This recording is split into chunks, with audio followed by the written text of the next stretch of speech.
This screencast video will show you how to launch any MyMathLab homework, whether it's pre or post, or a quiz or a test, including the final exam. These will all be MyMathLab problems that I'll be showing you that are Canvas linked.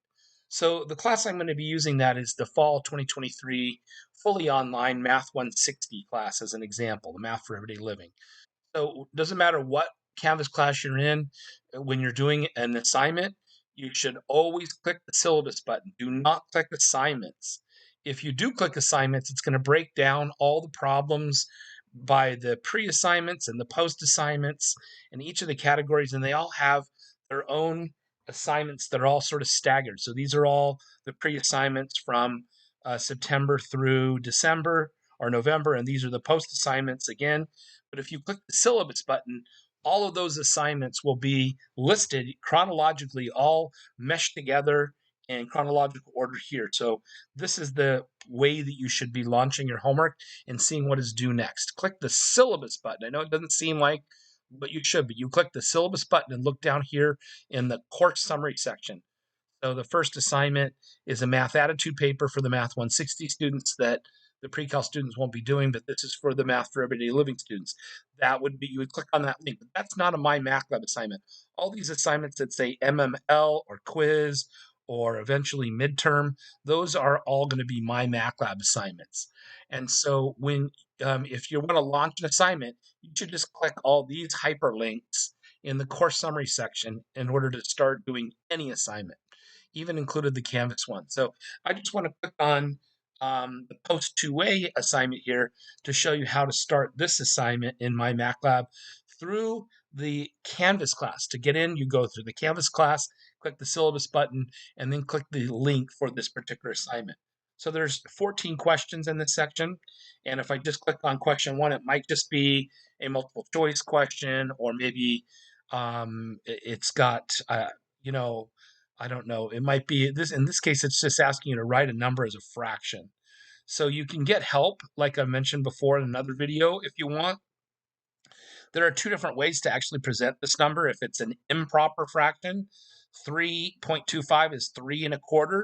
And after multiplying 3 times 4 and adding 1 and getting 13, 13/4 is a form of 3.25 as an improper fraction.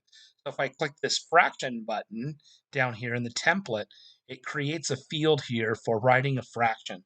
So if I put 13 and then click down here and put a 4, I can check my answer. So you'll notice there's other ways to put answers as radicals or exponents, absolute values, and so forth, even subscripts. I'm going to check my answer here, and when you get it correct, it'll tell you that it's nice work. So 0.95 is 95 100ths, which has to be reduced. So the directions say simplify your answer. So it's not any fraction. If I was to put 95 divided by 100, don't have to click the fraction, but I can click 95 and then the division button, the slash for division on my keyboard. It'll automatically convert it to a fraction. But notice that if I check my answer here, it's going to say it's not, there's something wrong with it. Although it's equal to the correct answer, it's not in the correct form. So that is giving me a good hint that I should reduce this fraction. And 95 has 19 fives and 100 has 20 fives. So this reduces to 19/20ths. So I can just go into the denominator and change that 100 to a 20 and get rid of the 5 and scroll back with the arrow key to in front of the 9 to make it a 19. And notice that now when I check that, it'll give me a good job, meaning that I got it correct. So if I just get these wrong, let's say that I say the answer is -4, which is the wrong answer, and I just move on to the next question, or I keep trying it and keep getting it wrong. Let's say 8, which is also incorrect, and then I put 10, which is also incorrect. That was the final check, and it gives me what the correct answer is, and I'm only getting credit for the 2 that I did right. But the little red triangle at the top corner of this means that that was the correct answer, and if I click on it, that shows what my last answer was that was incorrect. So I'm only going to get partial credit on this unless I start over and do all of them correct on another attempt. So 1.112 is 1 12 100ths, and 12 100ths reduces to 3/25ths. So this is 1 3/25. So 1 times 25 plus 3 is 28. So the improper fractional form of this is 28/25. And if I check the answer, you'll see I get the correct answer.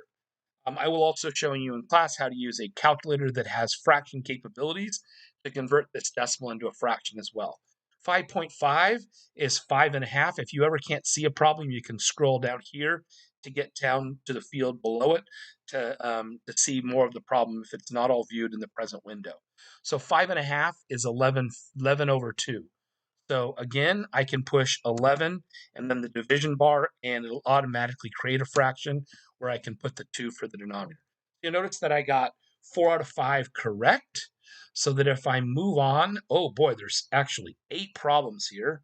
And so I'll get some of these wrong. Again, you have to go through it, and you get 3 attempts on every answer, and that's it. You have to generate a new problem to start over. So I'm just putting in 3 consecutive incorrect answers to just get through this being an incorrect answer. So that correct answer was 4,969 thousandths. So after adding 4 and 969 thousandths by the same method I showed you before, that doesn't actually reduce. That is 3 out of 10,000. So I can click the fraction button and click the 3. I don't have to, I can use my mouse and click in the denominator to get to the denominator, or I can push the tab button or the down arrow to get down to the bottom. There's a lot of ways to navigate around a fraction when the answer is fractional. So I'm getting that answer correct. And notice that when I check my answers here, it's get a final check. And it was actually 3 out of 10,000, not 3 out of the 1,000. So I got that one wrong. Okay, so if I move to the next problem, it's actually saying I haven't finished it. So it's no, I won't finish it. H is the 8th part of this. That's 26 thousandths, which reduces to 13/500ths. So again, a fraction, 13. The last time I think I pushed the tab button. This time I'll push the down arrow to get to the bottom. 13/500 should be the correct answer on that one.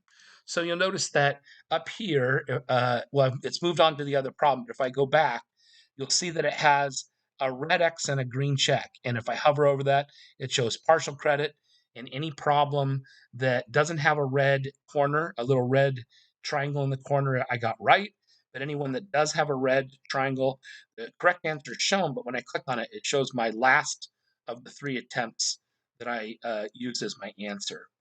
So in order to be able to get full credit, you have to click on any problem. If you don't want to get partial credit and you want to get full credit, you have to click similar question, and it will regenerate another problem. Now, this just so happens to be a problem that has 8 parts, so it's kind of annoying. You'll have to go back and do all 8 of those parts to improve your score. So if I click on question 4 and save the attempt from before, it will take the best score from the past. This person is paid $500 for 27 hours of work.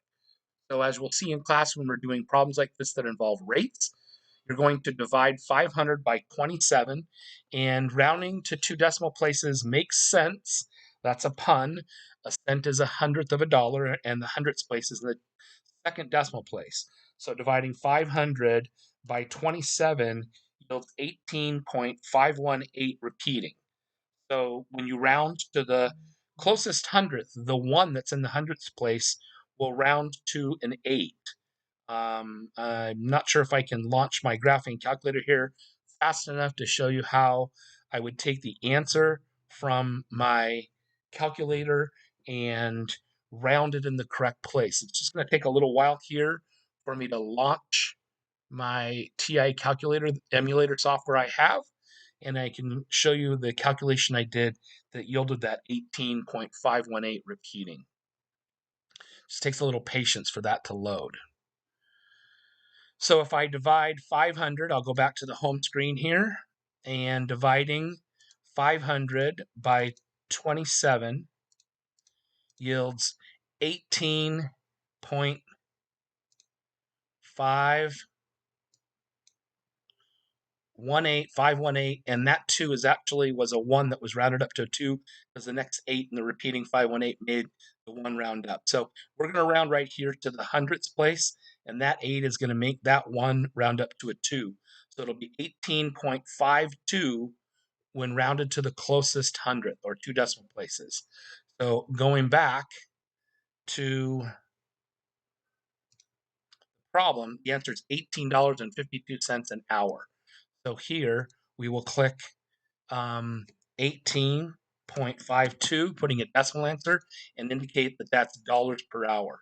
So sometimes there are pull down menus and you have to use a calculator to get the correct answer.